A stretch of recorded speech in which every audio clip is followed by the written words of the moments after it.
আসসালামু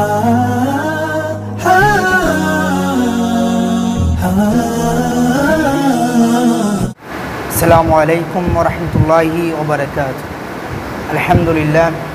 আলহামদুলিল্লাহ নাহমাদুহু ওয়া নুসাল্লি আলা রাসূলিহিল কারীম, আম্মা বাদ। সমস্ত প্রশংসা সেই মহান রব্বুল আলামিনের দরবারে, যিনি আজকে মুহররম মাসের পবিত্র জুমার দিনে আমাদেরকে মসজিদে একত্রিত হওয়ার তৌফিক দান করলেন, জামাতবদ্ধ হয়ে জুমার নামাজ আদায় করার সুযোগ দান করলেন এবং দিনই কিছু কথা শোনার মধ্যে আমাদের সুযোগ হলো। সেই মহান রব্বুল আলামিনের দরবারে আমরা লাখো কোটি শুকরিয়া আদায় করছি। সকলে বলি আলহামদুলিল্লাহ। দরুদ ও সালাম পেশ করছি সাইয়্যিদুল মুরসালিন, খাতামান নবিয়্যিন, শাফিউল মুজনিবিন হযরত মুহাম্মদ সাল্লাল্লাহু আলাইহি ওয়াসাল্লাম, তার আহলে কিরাম, তার আহলে বায়াত, তার আসহাবে কিরাম সহ কিয়ামত পর্যন্ত যত মুমিন মুমিনাত আসবেন সকলের প্রতি আমরা দরুদ ও সালাম পেশ করছি। সকলে বলি সাল্লাল্লাহু তাআলা আলা খায়রি খালকি মুহাম্মাদিন ওয়া আলা আলিহি ওয়া আহলি বাইতিহি ওয়া সাহবিহি আজমাইন ওয়া মান তাবিআহুম বিইহসান ইলা ইয়াউমিদ্দিন। আমরা আরবি মাস হিসেবে এখন যেই সময়টাতে আমরা অবস্থান করছি, এটা আরবি মুহররম মাস। আল্লাহ রাব্বুল আলামিন পবিত্র কোরআনে আমরা যে 12 মাসে গণনা করি, এই 12 মাসটাকেই আমাদের গণনা হিসেবে দিয়েছেন। তার মধ্যে ইসলামের প্রথম যুগসহ প্রাচীন আরবের যুগেও পবিত্র 4টি মাসের ভিতরে অন্যতম একটি মাস ছিল এই মুহররম মাস।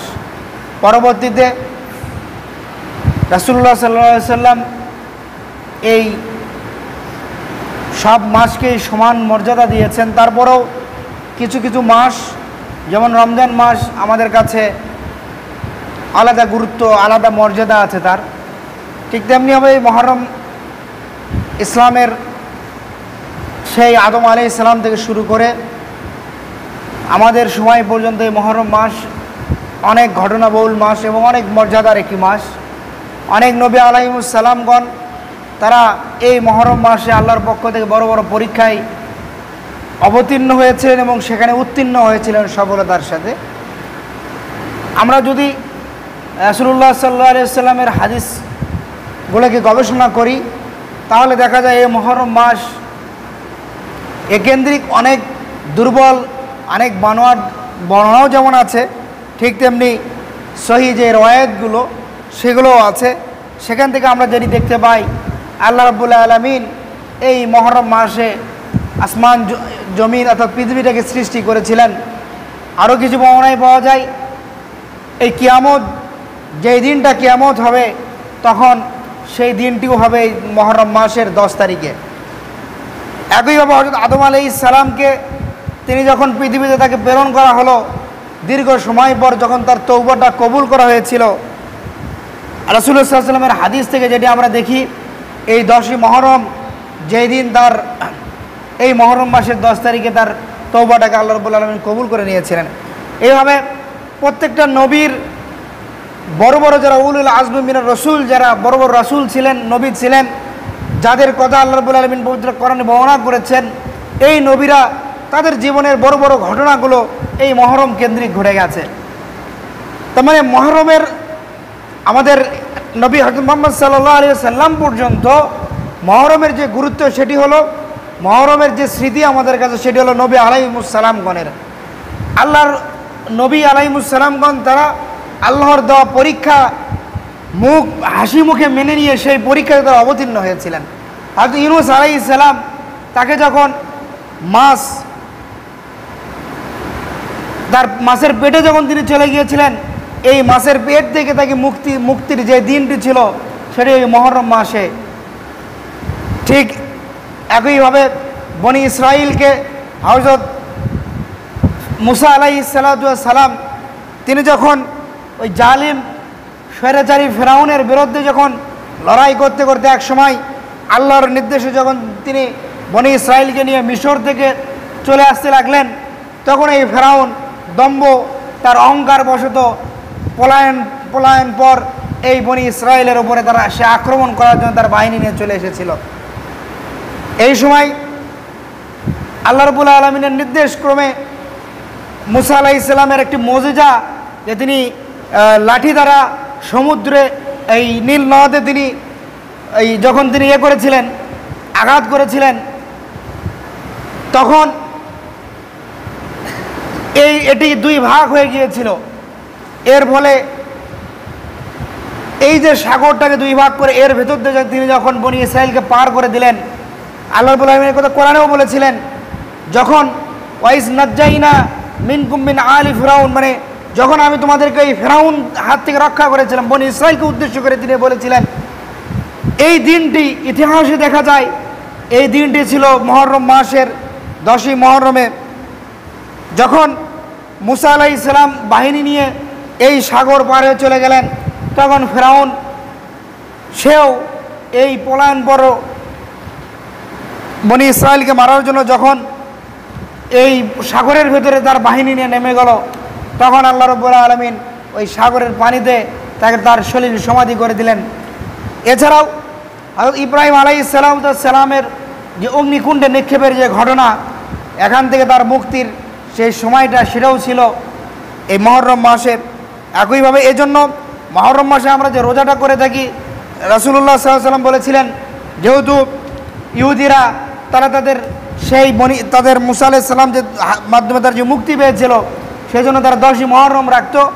রাসূল সাল্লাল্লাহু আলাইহি ওয়াসাল্লাম যেহেতু তাদের সাথে সাদৃশ্য বোধ এটা যাতে বোঝায় না হয়, এই জন্য 2 দিন করে রাখতেন। এটা আমরা অনেকেই রাখি, যারা রাখি না তারাও চেষ্টা করব নফল ইবাদত হিসেবে এটাকে রাখার, যাতে করে আমরা যখন আমরা এই রোজাটা রাখবো, তখন আমাদের সামনে নবী আলাইহিস সালামগণের যেই ধৈর্য, সবর এবং ধৈর্যের মাধ্যমে আল্লাহর পথে টিকে থাকার তাদের যেই ইতিহাস, এটা আমাদের সামনে তখন উঠে আসবে।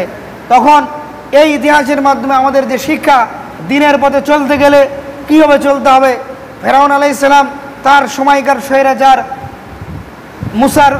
স্বৈরাচার ফেরাউনের বিরুদ্ধে মুসা আলাইহিস সালাম তিনি যেভাবে লড়াই করেছিলেন, আমরাও জালিমের বিরুদ্ধে লড়াই করার সেই মূল মন্ত্র সেখান থেকে পাবো। একইভাবে ইব্রাহিম আলাইহিস সালাম তিনি তার দিনের সাথে, তার ধর্মের সাথে, আল্লাহ রাব্বুল আলামিনের দেওয়া বিধানের সাথে কোনো আপোষ না করে নমরুদের বিরুদ্ধে যেভাবে বুক চেতিয়ে দাঁড়িয়েছিলেন। এই জন্য দিনের পথে যে আমাদেরকে ইসলাম পালন করতে গেলে আমাদের উপর যদি কোনো ধরনের বাধা বিপত্তি আসে, তখন আমরা কীভাবে কাজ করব, সেটাও এখান থেকে এই শিক্ষাগুলো তখন আমাদের মাঝে চলে আসবে আপনা আপনি। এরপরেও আমাদের মুসলিমদের কাছে এটি তো নবী আলাইহিস সালামগণের একটি স্মৃতি বিজড়িত তাদের শিক্ষামূলক। এরপরে রাসূলুল্লাহ সাল্লাল্লাহু আলাইহি ওয়াসাল্লামের যখন পৃথিবী থেকে ইন্তেকাল করে চলে গেলেন, তার চলে যাওয়ার প্রায় 40-50 বছর পর যখন হযরত হোসাইন আলাইহিস সালাম, যিনি রাসূল আকরাম সাল্লাল্লাহু আলাইহি ওয়াসাল্লামের স্নেহের নাতি ছিলেন, তার সময়কালের ঘটনায় তৎকালীন ইয়াজিদ যখন সে অন্যায়ভাবে ক্ষমতা দখল করেছিল, এবং যেহেতু হোসাইন আলাইহিস সালাম ছিলেন রাসূল সাল্লাল্লাহু আলাইহি ওয়াসাল্লামের নাতি, এ কারণে ইয়াজিদের দরকার ছিল ইমাম হোসাইনের বায়াত বা তার স্বীকৃতির দরকার ছিল।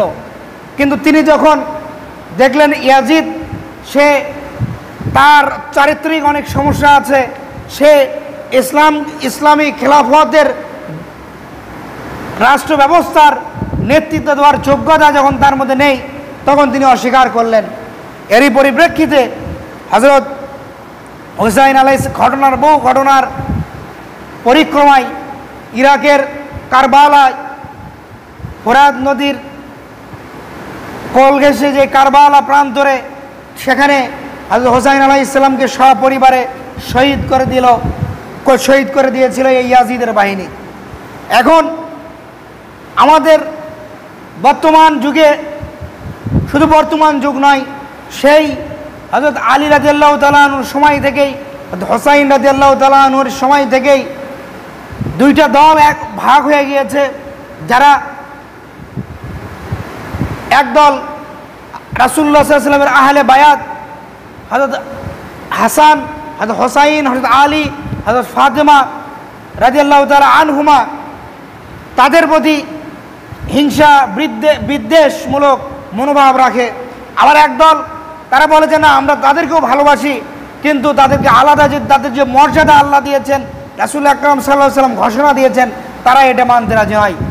যেমন আমাদের বাংলাদেশেও একদল আলেম বলছে যে রাসূল সাল্লাল্লাহু আলাইহি ওয়াসাল্লামের তো আরও অনেক অসংখ্য নাতি ছিল, তাহলে আমরা কেন শুধু হাসান এবং হোসাইন তাদেরকে নিয়ে কেন আমরা মানে আলাদা কেন মর্যাদা দেবো বা আলাদা কেন তাদেরকে নিয়ে এত কথা বলবো?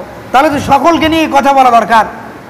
কিন্তু দেখেন, আমরা যদি রাসূলুল্লাহ সাল্লাল্লাহু আলাইহি ওয়াসাল্লামের হাদিসগুলো দেখি, সাহাবা আজমাইনের মুখনিসৃত বাণীগুলো দেখি, তাদের স্বচক্ষে দেখা ঘটনাগুলো যদি আমরা দেখি, এখান থেকে এটা প্রতীয়মান হয়ে যায় রাসূল সাল্লাল্লাহু আলাইহি ওয়াসাল্লামের যত নাতি ছিলেন, রাসূল সাল্লাল্লাহু আলাইহি ওয়াসাল্লামের যারা আহলে বায়াত ছিলেন, অর্থাৎ আহলে বায়াত এটি তাদের যে তারা ছিলেন শুধু ইমাম হোসাইন, ইমাম হাসান, ফাতেমা, আলী ছাড়াও রাসূল সাল্লাল্লাহু আলাইহি ওয়াসাল্লামের যত স্ত্রীগণ ছিলেন তারাও আহলে বায়াতের অংশ ছিলেন। এছাড়াও বনি হাশেম, তারপরে আব্দুল্লাহ হযরত আব্বাসের বংশধর, হামজার বংশধর, এরা এসব বিশাল একটি অংশ তারা ছিল আহলে বায়াতের অংশ। কিন্তু এইসব আহলে বায়াতের মধ্য থেকেও রাসূল আকরাম সাল্লাল্লাহু আলাইহি ওয়াসাল্লাম সবচেয়ে বেশি ভালোবেসেছিলেন হযরত হাসান এবং হোসাইনকে। তাহলে আমরা কেন তাকে ভালোবাসবো না? আমাদের প্রাণ প্রিয় নবী যাকে তার জীবনের চাইতে বেশি ভালোবাসলেন, তাকে আমরা ভালোবাসলে এটা কেন দোষের হবে? দেখেন, আমরা যদি হযরত হোসাইন আলাইহিস সালামের যদি মর্যাদা, তার শ্রেষ্ঠত্বটা যদি দেখতে চাই, আজকে আমরা এই বিষয়ে কিছু আলোচনা করব।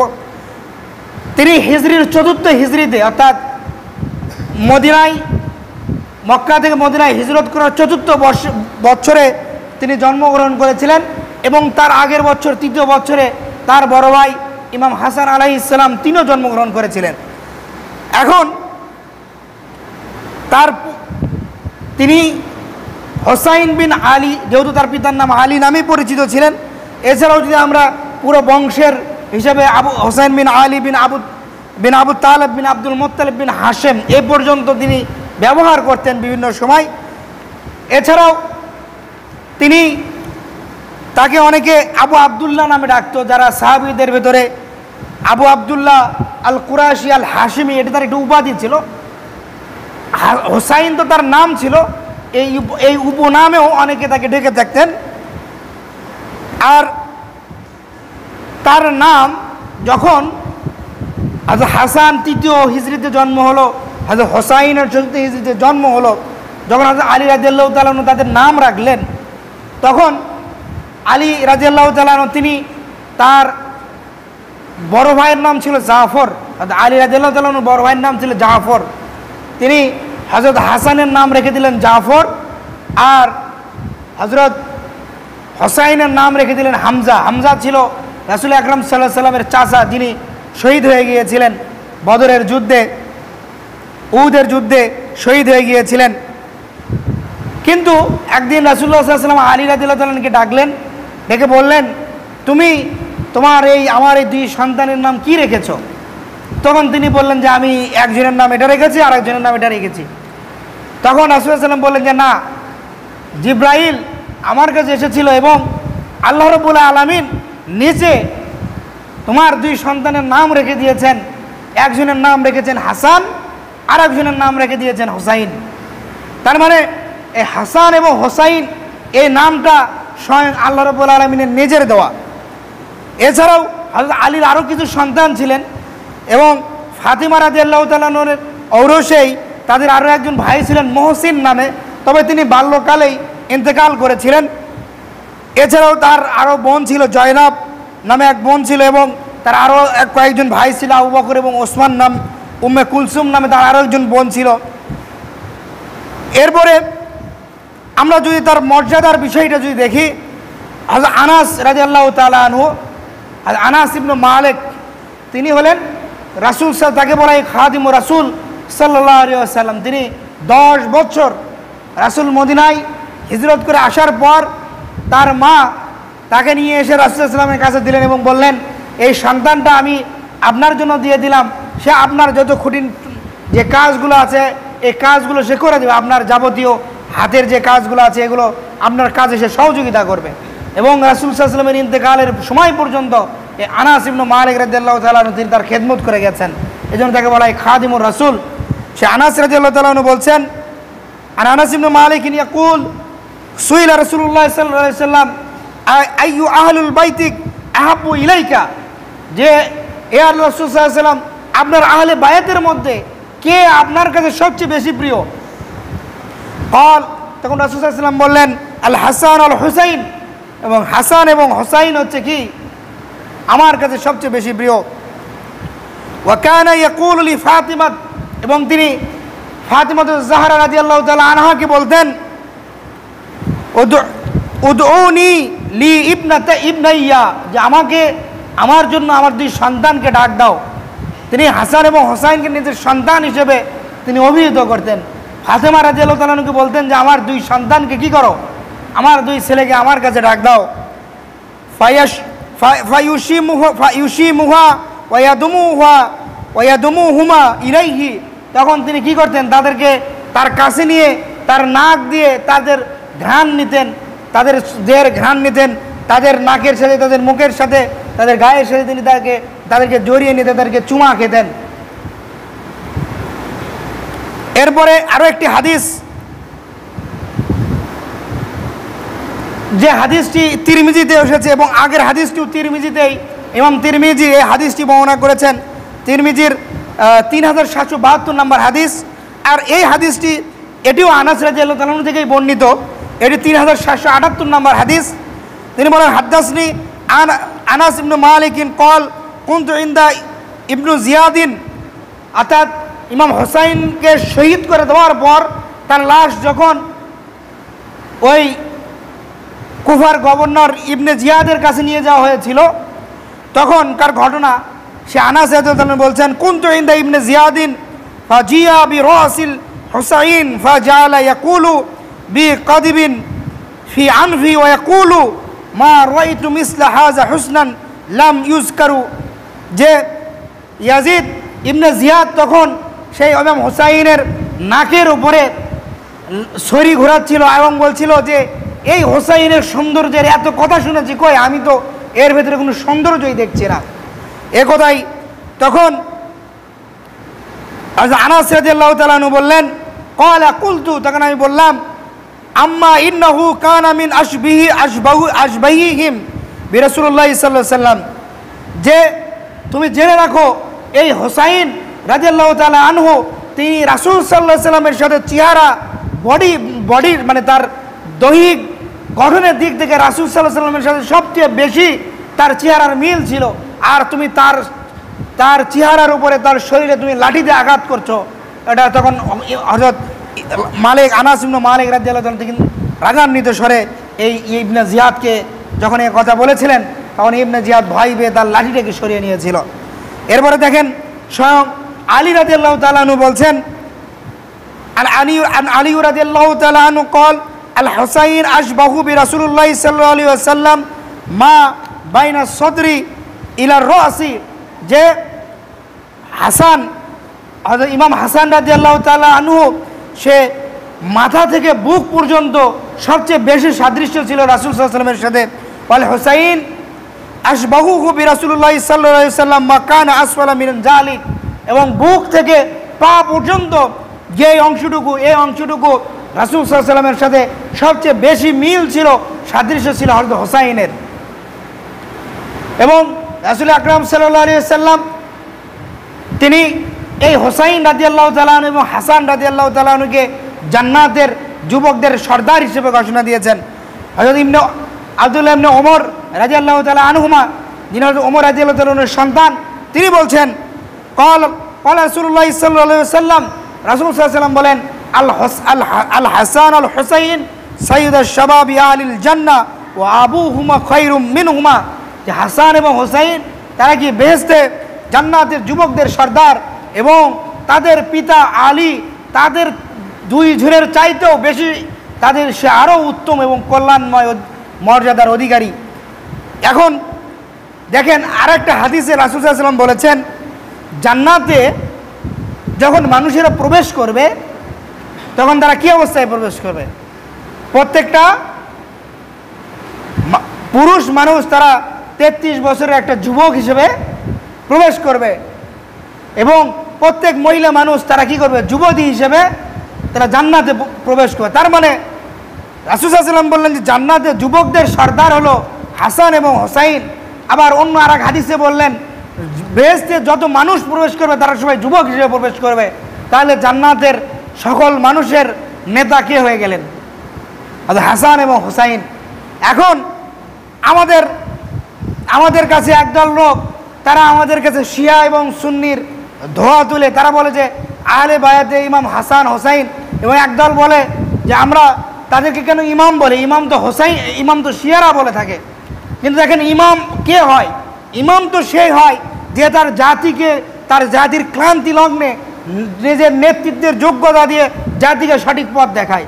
তাহলে হযরত হাসান রাদিয়াল্লাহু তাআলা আনহু তিনি যখন তার পিতা হযরত আলী রাদিয়াল্লাহু তাআলা আনহুর শাহাদাতের পরে যখন হযরত মুয়াবিয়ার সাথে যখন রাদিয়াল্লাহু তাআলার সাথে যখন তাদের যে দ্বন্দ্বটা ছিল, হাসান রাদিয়াল্লাহু তাআলা যখন খেলাফতে আসলেন তিনি 6 মাস খেলাফতের দায়িত্বে ছিলেন। আমরা অনেকে বলে থাকি যে খেলাফতের ইসলামে 4 জন খলিফা, মূলত খলিফা 5 জন।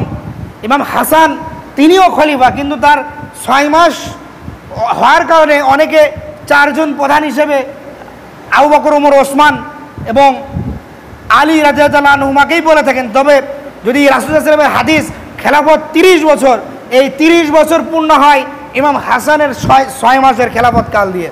এজন্য তিনিও খেলাফায়ে রাশেদার একজন। এই হাসান রাদিয়াল্লাহু তাআলা তিনি যখন দেখলেন আমি যদি এখন আবার এই ক্ষমতাটা ধরে রাখি তাহলে এই মুসলিম বিশ্বে আরও এই যে গৃহযুদ্ধ এত লাখ লাখ সাহাবী মারা যাচ্ছে, মুসলমান মারা যাচ্ছে, এটা আরও মারা যাবে। তখন তিনি মুয়াবিয়ার সাথে রাদিয়াল্লাহু তাআলার সাথে তখন তিনি সন্ধি চুক্তি করলেন যে কি আমি ক্ষমতা ছেড়ে দেবো, তবে আপনি আপনার যখন ক্ষমতার সময় শেষ হয়ে যাবে তখন আপনি মুসলমানদের যে শুরার ভিত্তিক যেভাবে তৈরি করে দেবেন তারা তাদের নেতা নির্বাচন করে দেবে।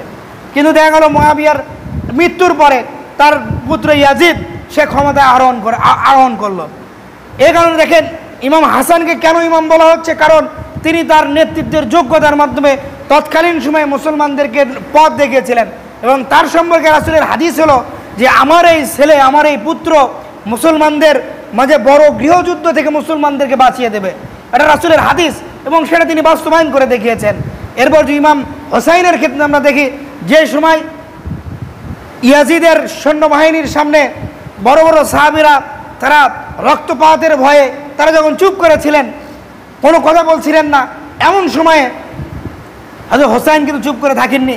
তিনি দেখেছেন এই মুহূর্তে উম্মতে মুসলিমাকে পথ দেখানো দরকার। তিনি ইমাম হিসেবে, মুসলমানদের নেতা হিসেবে তিনি যেমন ওই যুগের মানুষদেরকেও পথ দেখিয়ে দিলেন, ঠিক তেমনি পরবর্তী যুগের মানুষদেরকেও তিনি পথ দেখিয়ে দিলেন যে স্বৈরাচারের সামনে যারা ইসলামের বিধিবিধান নিয়ে কোনো ইসলামের উপরে আঘাত দিতে চায় তাদের বিরুদ্ধে কীভাবে লড়াই করতে হবে, এটা তিনি দেখিয়ে দিয়েছেন। এ কারণে তিনি আমাদের ইমাম হয়ে গেছেন। এখন একদল লোক আমাদেরকে বলছে না, রাসূলের আহলে বায়াতকে আলাদা মর্যাদা দেওয়া যাবে না, তাদেরকে নিয়ে আলাদা এত কথা বলা যাবে না, বললে এটা নাকি শিয়াদের মতো হয়ে যাবে। আমার প্রশ্ন হলো শিয়ারা তারা তো আমরা বলছি তারা পথভ্রষ্ট। এখন আমরা যদি বলি শিয়ারা আহলে বায়াতকে ভালোবাসি বলে আমরা ভালোবাসতে পারবো না, তাহলে শিয়ারা তো নামাজও করে রোজাও করে, তাহলে কি আমরা নামাজ রোজা রাখবো না? এটা তো কোনো যুক্তির কথা হতে পারে না। যেহেতু আমাদের রাসূল সাল্লাল্লাহু আলাইহি ওয়াসাল্লাম নিজে তার হাদিসে এই হাসান এবং হুসাইন সহ আলী ফাতিমা সহ এই আহলে বায়াতের এই 4 জন সদস্যকে আলাদা করে আলাদা মর্যাদা দিয়েছেন, ঠিক আমরাও তাদেরকে সে আলাদা মর্যাদা দেব। হযরত ফাতিমাতুজ জাহরা রাদিয়াল্লাহু তাআলা আনহাকে তিনি মর্যাদা দিলেন যে আমার কন্যা সে কী হবে, জান্নাতের নারীদের সর্দার হবেন, জান্নাতের নারীদের নেতা হবে।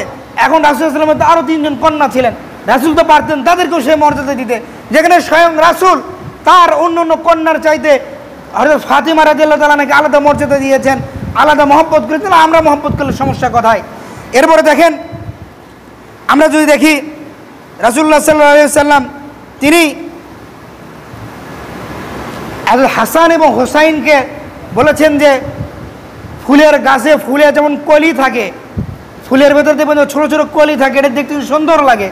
তখন রাসূল বলছেন, রাসূল নিজে তো একজন ফুল, রাসূল বলছেন যে আমার কলি হলো হাসান এবং হুসাইন, ফুলের যে পুষ্পের যে কলি থাকে। যেমন দেখেন আব্দুর রহমান ইবনে নোম নামে একজন তাবী, তিনি বলছেন আন্না রাজুলান মিন আহলি ইরাক, ইরাকের একজন বাসিন্দা, সে কি করলো, সালাহ ইবনে ওমর, আব্দুল্লাহ ইবনে ওমর রাদিয়াল্লাহু তাআলা আনহুকে, এটা কারবালার ঘটনার পরের ঘটনা, হজের সময় এক ব্যক্তি এসে তাকে জিজ্ঞাসা করছেন দামুল বুয়ুত ইউসিবু সব, যে মশা বা মাছির রক্ত যদি শরীরে পড়ে তাহলে এটার বিধান কি হবে।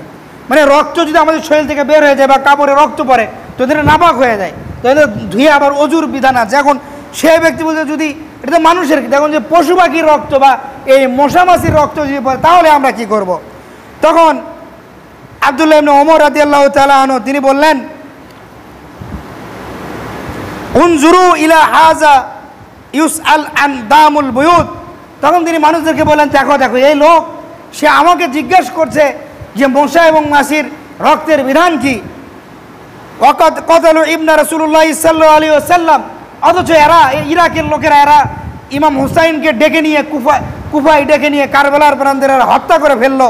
ওয়া সামিতু, এবং আমি রাসূলুল্লাহ সাল্লাল্লাহু আলাইহি ওয়াসাল্লামকে ওয়া সামিতু রাসূলুল্লাহ সাল্লাল্লাহু আলাইহি ওয়াসাল্লাম ইয়াকুল, আর আব্দুল্লাহ ইবনে ওমর বলছেন আমি নিজে রাসূলুল্লাহ সাল্লাল্লাহু আলাইহি ওয়াসাল্লামকে বলতে শুনেছি ইন্নাল হাসান আল হুসাইন হুমা রায়হানাতায়া মিনাদ দুনিয়া, যে এরা আমার কাছে দুনিয়ায় আমার কাছে পুষ্পের মতো, ফুলের মতো, ফুলের কলির মতো এরা আমার, এই যে দুইজন আমার কাছে।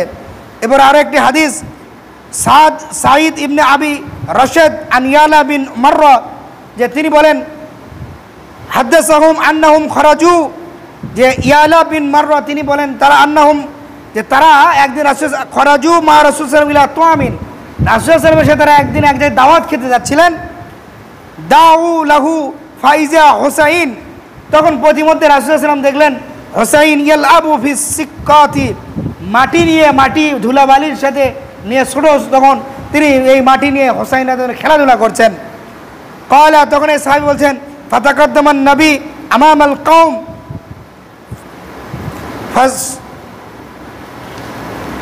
বাসাতা ইয়াদাইহি ফাজাআল আল গুলামু ইয়াফিরু হুনা ওয়া হাউনা, তখন রাসূল সাল্লাল্লাহু আলাইহি ওয়াসাল্লাম এই সাহাবীদের দলকে এখানে রেখে তিনি হোসাইনের কাছে গেলেন যে মাটি নিয়ে খেলাধুলা করছিল, তখন তার দিকে তিনি দুই হাত বাড়িয়ে দিলেন। তখন হোসাইন ছোটো বাচ্চা, সে যাবে না, সে একটু হাসি ঠাট্টা করার জন্য এদিক ওদিক দৌড়ানো শুরু করলো। রাসূলও তার সাথে দৌড়াদৌড়ি শুরু করলেন এবং তার সাথে একটু ঠাট্টা মশকরা করলেন, কৌতুক করলেন। হাত্তা আখাযাহু, যতক্ষণ না রাসূল সাল্লাল্লাহু আলাইহি ওয়াসাল্লাম তাকে ধরে ফেললেন। ফাজাআলা ইহদা ইয়াদাইহি তাহতা রাকনিহি আল উখরা ফি রাসিহি ফাকাব্বালাহু, তখন তিনি তার এক হাত ইমাম হুসাইনের মাথার পিছে রাখলেন এবং তার মাথায় তিনি চুমা খেতে লাগলেন। অকল, এবং তিনি বললেন হুসাইন মিন্নি, হুসাইন আমার থেকে, ওয়ানা মিন হুসাইন, এবং আমি হুসাইনের থেকে। আহাব্বাল্লাহু মান আহাব্বা হুসাইন, আল্লাহ রাব্বুল আলামিন তাকে বেশি মহব্বত করেন যে হুসাইনকে মহব্বত করে। হুসাইন সাবাতা মিনাল আসবাত, এবং হুসাইন আমার বংশধরদের মধ্য থেকে একজন বংশধর। তাহলে এরপরে আরেকটি হাদিসে বলেছেন যে হুসাইনের বিরুদ্ধে অস্ত্র ধারণ করবে স্বয়ং আল্লাহ রাব্বুল আলামিন, তার বিরুদ্ধে অস্ত্র ধারণ করবেন। যায়েদ ইবনে আরকাম রাদিয়াল্লাহু তাআলা আনহু তিনি বলেন লিআলি ক্বালা রাসূলুল্লাহ সাল্লাল্লাহু আলাইহি ওয়াসাল্লাম লিআলি ওয়া ফাতিমা ওয়াল হাসান ওয়াল হুসাইন, রাসূল সাল্লাল্লাহু আলাইহি ওয়াসাল্লাম একদিন আলী, ফাতেমা, হাসান এবং হুসাইন রাদিয়াল্লাহু তাআলা আনহুমাকে উদ্দেশ্য করে বললেন আনা সিলমুন লিমান সালামতুম ওয়া হারবুন লিমান হারিবতুম, আমি তার সাথে আমার মিত্রতা, সন্ধি, বন্ধুত্ব থাকবে যে তোমাদের সাথে মিত্রতা করবে, বন্ধুত্ব করবে। ও হারবুন লিমান হারিবতুম, এবং তার সাথে আমার শত্রুতা এবং তার সাথে আমার যুদ্ধ হবে যে তোমাদের সাথে যুদ্ধ করবে। তাহলে আজকে ইমাম হুসাইনের সাথে যারা যুদ্ধ করলো, যুদ্ধ করে যারা শহীদ করলো, আজকে একদল লোক তারা সুশীল শাস্ত্রে গিয়ে বলে যে না, ইয়াজিদকে ভালোও বলা যাবে না, খারাপও বলা যাবে না, অথচ ইয়াজিদের ক্ষমতা গ্রহণের ইতিহাস, রক্তপাতের ইতিহাস, ইয়াজিদ সবচেয়ে বড় অপরাধ রাসূল সাল্লাল্লাহু আলাইহি ওয়াসাল্লামের আদরের নাতি হযরত হোসাইনকে শাহাদাতের ইতিহাস দেখেন। এবং হোসাইন রাদিয়াল্লাহু আনহু যে এই কারবালার প্রান্তরে শাহাদাত বরণ করবেন, এটি স্বয়ং রাসূল সাল্লাল্লাহু আলাইহি ওয়াসাল্লাম তার জীবদ্দশায় তিনি ভবিষ্যৎবাণী করে গিয়েছিলেন। উম্মাতুল মুমিনিন উম্মে সালমা রাদিয়াল্লাহু তাআলা আনহা, উম্মে সালমা নামে আরেকজন তাবী, একজন নারী সাহাবী, তিনি বলছেন দাখালতু আলা উম্মে সালমা, আমি একদিন উম্মাতুল মুমিনিন উম্মে সালমা রাদিয়াল্লাহু আনহা ঘরে প্রবেশ করলাম। ওয়াইয়া তাবকি, দেখলাম যে তিনি কান্নাকাটি করছেন। ফাকুল, তো আমি তাকে বললেন, মা ইউব, কি আপনার কি কারণে আপনি কাঁদছেন, কি সমস্যা হলো? কলা, তিনি বললেন, রাইতু রাসূলুল্লাহ সাল্লাল্লাহু আলাইহি ওয়াসাল্লাম মিনাল মানাম, আমি স্বপ্নে রাসূলুল্লাহ সাল্লাল্লাহু আলাইহি ওয়াসাল্লামকে দেখলাম, তিনি স্বপ্নে আমার কাছে এসেছিলেন।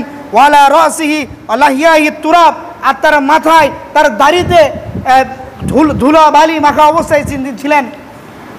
ফাকুলতু, আমি তখন রাসূলুল্লাহ সাল্লাল্লাহু আলাইহি ওয়াসাল্লামকে বললেন, মা আলাকা ইয়া রাসূলুল্লাহ সাল্লাল্লাহু আলাইহি ওয়াসাল্লাম, ইয়া আল্লাহর রাসূল, আপনার এই অবস্থা কেন? তখন রাসূলুল্লাহ সাল্লাল্লাহু আলাইহি ওয়াসাল্লাম বলেন, তখন রাসূলুল্লাহ সাল্লাল্লাহু আলাইহি ওয়াসাল্লাম কান্নারত অবস্থায় বললেন, শাহিদতু কতলা হুসাইন আনিফান, আমি হুসাইনের শাহাদত দেখে আসলাম। কারবালার প্রান্তরে আমি স্বচক্ষে কি করলাম? শাহিদ, আমি স্বচক্ষে দেখে আসলাম হুসাইনকে শহীদ করে দেওয়া হয়েছে। তার মানে হুসাইন রাদিয়াল্লাহু আনহু শহীদ হলেন সেই কারবালার প্রান্তরে, আর মদিনাতে উম্মাতুল মুমিনিনকে আল্লাহ রাসূল সাল্লাল্লাহু আলাইহি ওয়াসাল্লাম এই খবরটা দিয়ে দিলেন। এই যে দেখেন, তিনি যে শাহাদত বরণ করবেন, তার যে এত এত মর্যাদা হবে, এটা তো আল্লাহ রাসূল নিজেই বলে দিয়েছেন। কিন্তু আজকাল একদল লোক তারা বলতেছে যে না, ইমাম হোসাইনের নেতৃত্বর যোগ্যতা ছিল না, ইমাম হাসাইনের নেতৃত্ব দেওয়ার, মুসলমানদেরকে শাসন করার যোগ্যতা ছিল না, তাদের বিপরীতে ইয়াজিদের শাসনভার চালানোর যোগ্যতা নাকি ছিল। আসলে যদি তার যোগ্যতা থেকেই থাকতো, তাহলে যখন হযরত হোসাইন রাদিয়াল্লাহু তাআলা আনহুকে সেই কারবালার প্রান্তে যখন শহীদ করা হলো, তাদের জীবিত পরিবারের জীবিত সদস্যরা যখন মদিনায় ফিরে আসলেন, যখন তাদের কাছ থেকে যখন এই মদিনার সাহাবী আজমাইনগণ তারা এই শাহাদতের ঘটনা শুনলেন, তখন তারা কিন্তু ইয়াজিদের বিরুদ্ধে বিদ্রোহ করেছিলেন। এর ফলশ্রুতিতে ইয়াজিদ তার সৈন্যবাহিনী পাঠিয়ে মদিনার এই সাহাবীদেরকে তাদেরকে হত্যা করেছিল। সাহাবীদের যারা কন্যা ছিল, স্ত্রী ছিল, তাদেরকে তার বাহিনীরা ধর্ষণ করেছিল, মসজিদে নববীতে ঘোড়ার আস্তাবল বানিয়েছিল। এরপরে যখন এর ঘটনার পরে আবার মক্কার সাহাবীগণ তাবিঈগণ তারা যখন বিদ্রোহ করলো হোসেনের বিরুদ্ধে, তখন সে ইয়াজিদের বিরুদ্ধে, তখন ইয়াজিদ তার বাহিনী পাঠালো এই কাবাতে পাঠানোর পরে কাবা ঘর ধ্বংস করে দিল। কাবা ঘরের একটি অংশ তার বাহিনী ধ্বংস করে দিল, এবং তৎকালীন কাবা ঘরের গভর্নর আর একজন সাহাবী ছিলেন, যিনি ছিলেন আবু বকর রাদিয়াল্লাহু তাআলা আনহুর পুত্র, তাকে পর্যন্ত সে সেখানে হত্যা করেছে। এই হলো ইয়াজিদের ইতিহাস। আমরা ইনশাআল্লাহ সামনের জুমায় চেষ্টা করব কারবালার ঘটনাগুলো পুঙ্খানুপুঙ্খভাবে বলার।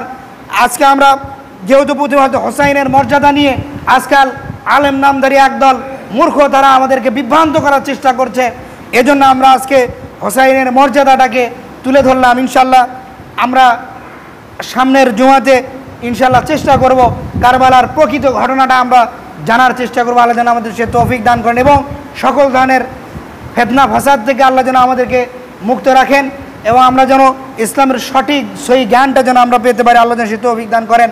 আমিন। আসসালামু আলাইকুম ওয়া রাহমাতুল্লাহি ওয়া বারাকাতুহু।